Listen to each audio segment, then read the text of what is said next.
കഴിഞ്ഞ ദിവസം തൃശ്ശൂർ അയ്യന്തോൾ അടുത്തുള്ള ഒരു ഡിവിഷനിൽ കൂടി യാത്ര ചെയ്തപ്പോൾ ആ ഏരിയയിൽ ഒരു റോഡ് നന്നാക്കിയിട്ടില്ല. അപ്പോൾ അവിടെയുള്ള ആൾക്കാർ പറഞ്ഞു, ഈ റോഡ് നന്നാക്കാത്ത കൗൺസിലർക്ക് നമ്മൾ വോട്ട് ചെയ്യില്ല. അപ്പോൾ ആ കൗൺസിലറുടെ ഒരു പെർഫോമൻസ് ആയിട്ടാണ് ഈ റോഡിൻ്റെ അവസ്ഥയെ ജനങ്ങൾ നാട്ടുകാർ കാണുന്നത്.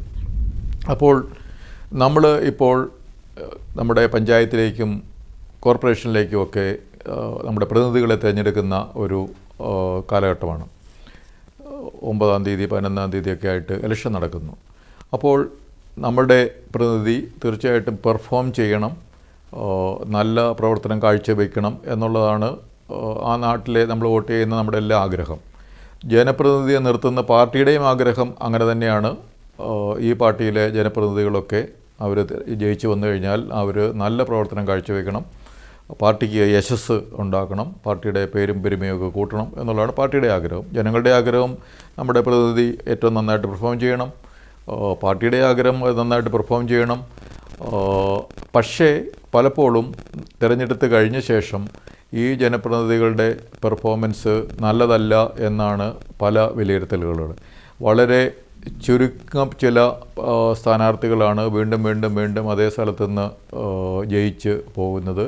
പലപ്പോഴും ഒരു പ്രാവശ്യം നിന്ന് പിന്നെ അപ്പോഴത്തേനും അവർക്ക് തലക്കനം കൂടുന്നു, അഹങ്കാരം കൂടുന്നു, അവർ പിന്നെ വലിയ ബോസുമാരാകുന്നു എന്നൊക്കെയുള്ള കാര്യങ്ങൾ നമ്മൾ കാണാറുണ്ട്.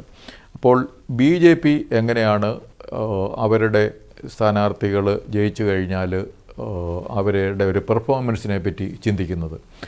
പെർഫോമൻസ് എന്ന് പറയുന്നത് പ്രധാനമായിട്ടും ഇമ്പ്രൂവ് ചെയ്യാൻ വേണ്ടി 2 മാർഗങ്ങളാണ് പരമ്പരാഗതമായിട്ടുള്ളത്. ഇപ്പോഴും ഏറ്റവും ഫലപ്രദമായിട്ടുള്ളത് അത് തന്നെയാണ് ക്യാരറ്റ് ആൻഡ് സ്റ്റിക്ക് എന്ന് പറയും. അതായത് കുറേ കാര്യങ്ങൾ മോട്ടിവേറ്റ് ചെയ്യാൻ വേണ്ടി ചില കാര്യങ്ങൾ അത് പണിഷ് ചെയ്യുക, അല്ലെ നിരുത്സാഹപ്പെടുത്തുന്ന ചില കാര്യങ്ങൾ. ഈ 2 സൈഡിലും ഒരേപോലെ നോക്കിയാലാണ് ഏറ്റവും നല്ല പെർഫോമൻസ് കിട്ടുക.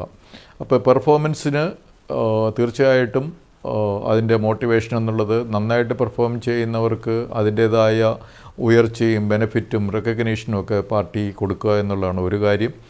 രണ്ടാമത്തെ കാര്യം, പെർഫോം ചെയ്യാത്ത കാൻഡിഡേറ്റ്സിന് വീണ്ടും അവർക്ക് അവസരങ്ങളോ കാര്യങ്ങളോ ഇല്ലാതിരിക്കുക എന്നുള്ളതും അടുത്തൊരു കാര്യമാണ്. അതാണ് അതിൻ്റെ ഒരു സ്റ്റിക്ക് സൈഡ്, ക്യാരറ്റ് ആൻഡ് സ്റ്റിക്കിൻ്റെ. അപ്പോൾ അത് ഒരു മാർഗമാണ്.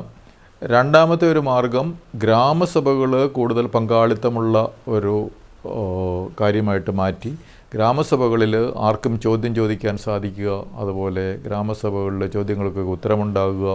അപ്പോൾ ഗ്രാമസഭകൾ ഇപ്പോഴത്തെ ഒരു ടോക്കണിസം മാറ്റി കാര്യക്ഷമമായിട്ട് റെഗുലറായിട്ട് കൂടുകയും അത് സജീവമാക്കുകയും ചെയ്യുക എന്നുള്ളത് ഈ തിരഞ്ഞെടുത്ത് വരുന്ന കൗൺസിലേഴ്സ് കൂടുതൽ പെർഫോം ചെയ്യുന്നതിന് കാരണമാകും.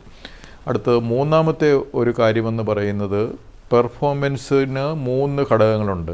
നമ്മൾ സാധാരണ KSA എന്ന് പറയും, നോളജ്, സ്കിൽസ്, ആറ്റിറ്റ്യൂഡ്. അപ്പോൾ ഈ ജനപ്രതിനിധികളുടെ പെർഫോം ചെയ്യുന്നതിന് വേണ്ടിയുള്ള നോളജ്, പെർഫോം ചെയ്യുന്നതിന് വേണ്ടിയുള്ള സ്കിൽസ്, പെർഫോം ചെയ്യുന്നതിന് ആവശ്യമായ ആറ്റിറ്റ്യൂഡ്, മനോഭാവം, ഇതിന് വേണ്ടിയുള്ള പരിശീലന പരിപാടികൾ നൽകുക എന്നുള്ളതാണ് കപ്പാസിറ്റി ബിൽഡിംഗ് എന്ന് പറയും. പെർഫോം ചെയ്യാനുള്ള കപ്പാസിറ്റി ബിൽഡ് ചെയ്യുക. അപ്പോൾ അതിനുള്ള പരിശീലന പരിപാടികൾ നൽകുക എന്നുള്ളതാണ് മൂന്നാമത്തെ കാര്യം. ജനപ്രതിനിധികൾ ഏറ്റവും നല്ല പെർഫോമേഴ്സായിട്ട് മാറുന്നതിന് ആവശ്യമായ നോളജും സ്കിൽസും മനോഭാവവും ഉണ്ടാക്കാൻ ആവശ്യമായ പരിശീലനം നൽകുക. അതിന് പറ്റിയ പരിശീലനങ്ങൾ, തുടർ പരിശീലനങ്ങൾ ഒക്കെ നൽകുമ്പോൾ പെർഫോമൻസ് നന്നാവും. നാലാമത്തെ കാര്യം, പെർഫോമൻസ് മോണിറ്റർ ചെയ്യുക എന്നുള്ളതാണ്. ഓരോ BJPയുടെ കാൻഡിഡേറ്റ്സ്, കൗൺസിലേഴ്സും മെമ്പേഴ്സും ഒക്കെ എങ്ങനെ പെർഫോം ചെയ്യുന്നു എന്നുള്ളതിനുള്ള ഒരു മോണിറ്ററിംഗ് സംവിധാനം ഉണ്ടാകുമ്പോൾ തീർച്ചയായിട്ടും ആ പെർഫോമൻസ് നന്നാകും. What is measured gets done എന്നുള്ളൊരു ഒരു മെസ്സേജ്, ഒരു കാര്യമുണ്ട്. അതായത് മെഷർ ചെയ്യുന്ന കാര്യങ്ങൾ മാത്രമേ നടക്കുകയുള്ളൂ.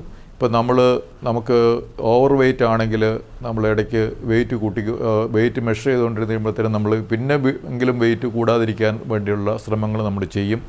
നമുക്ക് ഡയബറ്റീസ് ഉണ്ടെങ്കിൽ ഇടയ്ക്കിടയ്ക്ക് നമ്മൾ ഷുഗർ മോണിറ്റർ ചെയ്യുമ്പോഴത്തേക്കും ഷുഗറിൻ്റെ ലെവൽ കൂടാതിരിക്കാൻ നോക്കും. കൊളസ്ട്രോൾ ഉണ്ടെങ്കിൽ മെഷർ ചെയ്യുകയാണെങ്കിൽ നമ്മളത് കുറയ്ക്കാൻ നോക്കും. അപ്പോൾ അങ്ങനെ മെഷർ ചെയ്യുന്ന കാര്യങ്ങളിൽ നമ്മളുടെ ശ്രദ്ധയുണ്ടാവും. അപ്പോൾ പെർഫോമൻസ് മെഷർ ഉണ്ട് ആരെങ്കിലും എന്നുണ്ടെങ്കിൽ തീർച്ചയായിട്ടും പെർഫോമൻസിൽ ഒരു ശ്രദ്ധയുണ്ടാവും, ഫോക്കസ് ഉണ്ടാവും. അപ്പോൾ മോണിറ്റർ ചെയ്യുക, അത് പെർഫോമൻസിൻ്റെ ഇൻഡിക്കേറ്റർ തന്നെ മോണിറ്റർ ചെയ്യുക എന്നുള്ളതാണ് നാലാമത്തെ കാര്യം. അപ്പോൾ ഇങ്ങനെ പലവിധ കാര്യങ്ങൾ കൊണ്ട് പെർഫോമൻസ് നന്നാക്കാൻ പറ്റും.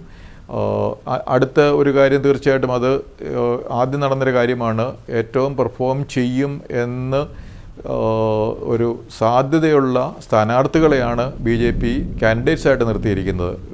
കുറച്ച് വിദ്യാഭ്യാസ യോഗ്യതയുള്ള, അതുപോലെ തന്നെ ലീഡർഷിപ്പ് സ്കില്ലുകളുള്ള, നല്ല ആറ്റിറ്റ്യൂഡ്, മറ്റ് മനുഷ്യരുമായിട്ട് ഒത്തുപോകുന്ന, അനുയോജ്യമാകുന്ന, റെസ്പോൺസീവായിട്ടുള്ള, അക്കൗണ്ടബിളായിട്ടുള്ള, എഫിഷ്യൻ്റായിട്ടുള്ള ആളുകൾ ആകുമെന്ന് കരുതുന്ന ആളുകളെയാണ് സ്ഥാനാർത്ഥികളായിട്ട് നിൽക്കുന്നത്. ആദ്യത്തെ സെലക്ഷൻ പ്രോസസ്സ് എന്നാണ് പറയുക. അപ്പോൾ നല്ല ക്യാൻഡിഡേറ്റ്സിനെ സെലക്ട് ചെയ്യുക, അതിനുശേഷം അവർ പെർഫോം ചെയ്യുന്നതിന് വേണ്ടിയുള്ള ഈ പെർഫോം ചെയ്യുന്നവർക്ക് കൂടുതൽ സാധ്യതകൾ, പെർഫോം ചെയ്യാത്തവർക്ക് സാധ്യതകൾ കുറയുന്നു. ക്യാരറ്റ് ആൻഡ് സ്റ്റിക്ക് പോളിസി, പിന്നീട് ഗ്രാമസഭകളിൽ കൂടി കൂടുതൽ ഒരു പങ്കാളിത്തം ഉറപ്പാക്കുക, അതിനുശേഷം പരിശീലന പരിപാടികൾ, അതിനുശേഷം മോണിറ്ററിങ്, ഇതൊക്കെയാണ് BJP അവരുടെ കൗൺസിലേഴ്സ്, വാർഡ് മെമ്പേഴ്സ് ഒക്കെ ഏറ്റവും നന്നായിട്ട് പെർഫോം ചെയ്യുന്നവരാകാൻ വേണ്ടി ലക്ഷ്യമിടുന്ന പരിപാടികൾ.